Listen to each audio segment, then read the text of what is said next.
Okay, class. So we are back with another important aspect of the movement of the substances, and this is the osmosis us. Now, strictly speaking, whenever the word osmosis is gonna click in biology, so you guys have to remember that solely we would be talking about the movement of no other than this water molecules. Now, again, we people should look onto the definition that what this osmosis is. So you see that here we have the region A, here we have got the region B. So in the region A, if you see that I have got these water particles and these water particles are more in number. Here we have got at the center is this partially permeable membrane, and here we have got the water molecules again in the region B, but here the number of the water molecules is less. So region A has more water molecules, region B has less water molecules, and they both are separated by the partially permeable membrane. So you see that that area where the number of the water molecules is going to be greater. So you need to be calling this as an area of higher water potential. You will not call it as an area of higher concentration, but rather than an area of higher water potential. And this region B that we have, where the number of the water particles is less. So you're gonna guys call it as an area of lower water potential. So whenever there is gonna be the movement of the water molecules only in one direction. Okay, it's not like that. In one time, a water molecule is gonna go from here, and at the same time, one water molecule is gonna come here. So this would not be osmosis. Osmosis is that when the water molecule they move only in one direction from an area of higher water potential to an area of lower water potential, and that too across a partially permeable membrane and down the water potential gradient, and that too passively, like there would be no utilization of energy, then such mechanism of the movement would be the osmosis with us. Now, let us quickly try to see that what kind of a thing is being asked at your level. So we must know about the water balance problem. Now you have to be taking a deep breath and see that what these water balance problems mean.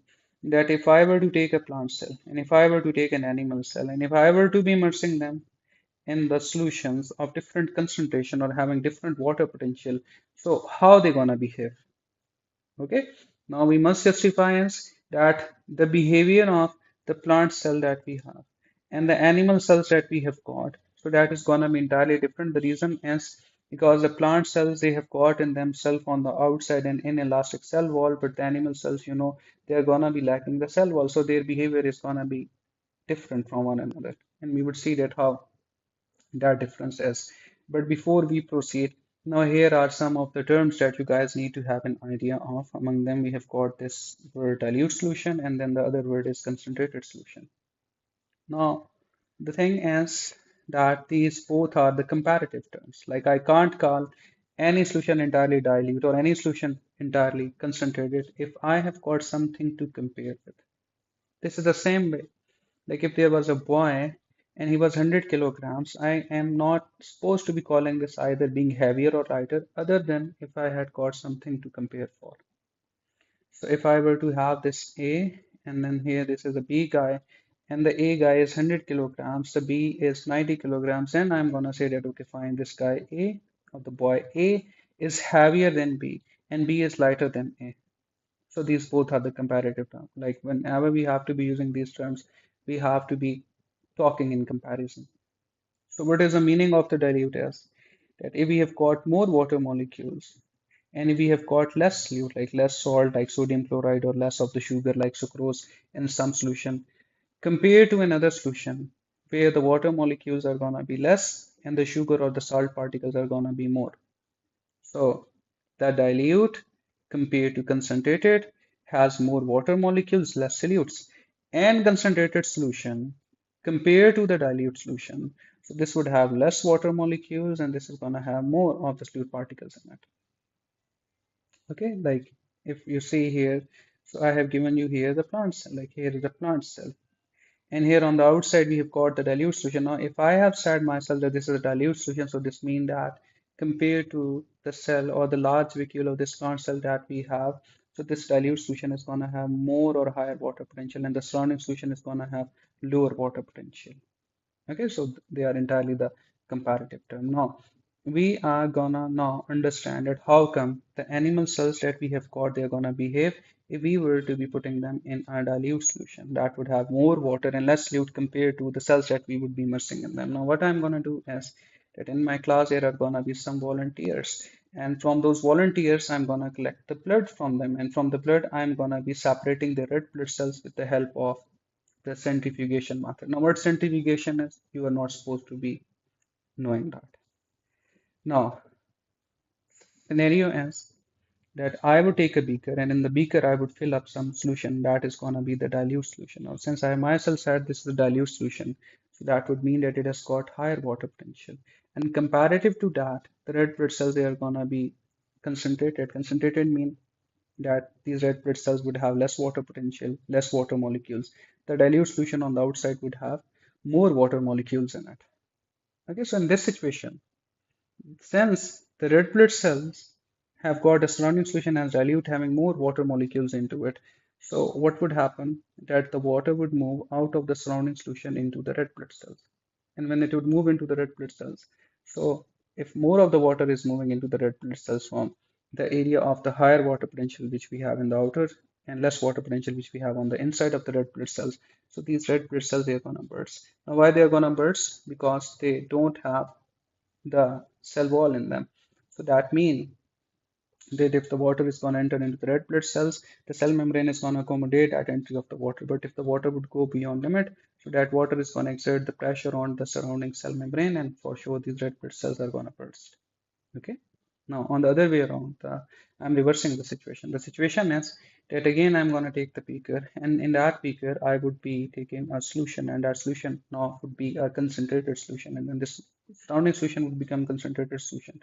So here the water molecules they are going to be less compared to the red blood cells, and here the water molecules would be more. So the red blood cells would have an area of higher water potential. Now, the situation is we know that the water is always supposed to be moving from an area of higher water potential to an area of lower water potential. So, in this case, where the surrounding solution outside is concentrated, so the water is going to move out of the red blood cells, and then this would move out of the red blood cells by osmosis.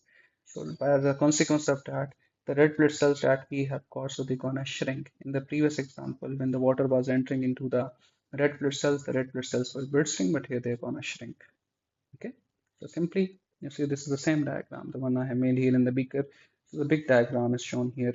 So here we have the red blood cells, and on the outside we have got the surrounding solution. When the water is going to leave the red blood cells, so they're going to shrink. Okay, but there is another scenario. Like what's going to happen if I were to be placing these red blood cells in this surrounding solution that I have, and if they both were having the same water potential. Now, if they both are going to have the same water potential, so if I were to show you this, so here you see I have this red blood cell, and here I have got the surrounding solution. Both of them have the same water potential. So the number of the water molecules in this situation that would be leaving the red blood cells, it would be equivalent to the number of the water molecules that would enter from the surrounding solution into the red blood cells. So there is no overall or no net movement of the water molecules, but rather than the water molecules is moving both ways from these red blood cells into the surrounding solution, and from the surrounding solution into the red blood cells, and this is happening at the same rate. So the red blood cells they would retain their shape. They're neither gonna burst, they're not gonna shrink. Now comes here again the behavior of the plant cells that we have to see again. First is a dilute solution. Now the first thing that you guys should remember is that these plant cells they have got the cell wall in it, and as far as the cell wall is concerned, so this is gonna be hard, this is gonna be inelastic, and this is gonna be rigid. That simply means that if the water is gonna exert the pressure on it, so these cell walls they're not gonna burst. Okay, so now again I'm gonna make the same scenario. So here the scenario is that on the outside of the plant cell, I have got this solution, and that is a dilute solution. And by the dilute solution, we mean the water potential or the water molecules are more. So the surrounding solution has got a higher water potential. Comparative to that, the large vacuole that we have within the plant cells. So here the water potential is less.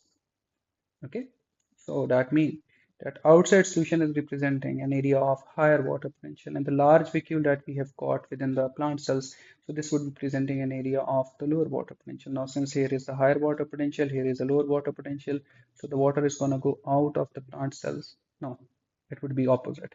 Like outside, since we have got the higher water potential, so the water is going to move out of the surrounding solution, and this would fill up this large vacuole that we have within the plant cells. Okay. Now let us see that what's happening here. So guys, scenario is that I have got this large vacuole, and here we have got the cell membrane, and on the outside we have got this hard inelastic cell wall with us.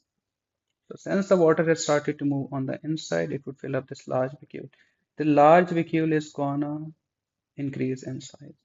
And when this is gonna increase in size, so for sure this is gonna exert the pressure on the external cell wall. Now, since the cell wall is hard, inelastic and rigid, so this is gonna be bearing this pressure. And when the pressure in the large vacuole of the water is going to accumulate to such a great extent that it would literally be exerting some pressure on the cell wall, and the cell wall would be exerting an equivalent pressure onto it, then that would prevent the extra addition of water into it. And in that scenario, the plant cells, they're gonna look a little swollen, and we say that the plant cells have become turgid. Okay. So if I were to say in this situation where on the outside we have got higher water potential, so the water is going to move into the large vacuole. The large vacuole is going to increase in size, and the large vacuole is going to exert the pressure on the cell wall, but cell wall being inelastic and rigid, so this bears the pressure, and this would stop the extra water from entering, and the plant cells are going to become turgid. And this turgidity, or the plant cells becoming turgid, so this is very important for the herbaceous and as well as the woody plants, that they're going to keep the plant upright. Like if I were to talk about myself, so you feel like I have got the bones and the muscles, and when I'm gonna have the bones and the muscles, so that are gonna be maintaining my shape. So you just feel of plants where we have got multiple of the plant cells, and if all of these plant cells at one time, if they're gonna get a bit larger in size due to the turgidity phenomenon, so this would keep the plant upright. Okay. Now, on the other way around, the situation is that again, I would have these plant cells, and these plant cells, now I'm going to be immersing them not into the dilute solution, but I'm going to be immersing them into the concentrated solution. Now, you see that on the outside, we have got the concentrated solution. And if I were to say that this is concentrated solution, so the situation is that in the surrounding solution, the water potential is going to be less. And in the large vacuole that we have got here, so here the water potential is going to be higher.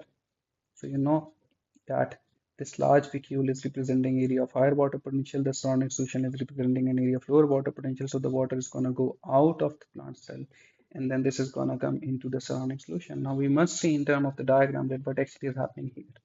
Okay, so initially the large vacuole that we have here, this was filled with the water, so this was exerting some of the pressure, and the cell membrane was lying close to or being adhered to the cell wall. Now if I were to be taking the water out of the large vacuole, so this large vacuole is gonna decrease in size. And for sure, the cell membrane is gonna pinch away from the cell wall. And in between the cell wall and the cell membrane, either there are gonna be the air spaces initially, and that would be filled up by the surrounding solution that we have placed. So that situation where the large vacuole is gonna decrease in size, the cell membrane is gonna be pinching away from the cell wall. So over there we say that the plant cells, they would become flaccid. Okay, flaccid is the word. So if I were to tell you in context, now I forgot one thing to tell you, that the cell wall again in this situation is not going to change the shape of it because this is hard, inelastic and rigid, so it would remain intact. It's only the large vacuole that is going to decrease in shape, and the cell membrane is going to move away. So the situation that we have made, like where a lot of the plant cells, they will be coming like a little swollen in case of the turgidity, so they were keeping the plant upright, but when they would become flaccid, so ultimately the plant is going to wilt. Okay, so quickly let us see that when on the outside we have got the concentrated solution in the large vacuole, when the water potential is gonna high, so the water molecules, they're gonna move out of the plant cells into the surrounding solution. Why? Because in the surrounding solution the water potential was low, in the large vacuole water potential was high. So as a result, the large vacuole is gonna be decreasing in size, and the cell membrane that we have got, this is gonna move away from the cell wall. In between the cell wall and the cell membrane, empty spaces would appear, and we say that here the plant is going to be flaccid. So here we are done with osmosis, and in our next class we are going to begin with a new topic.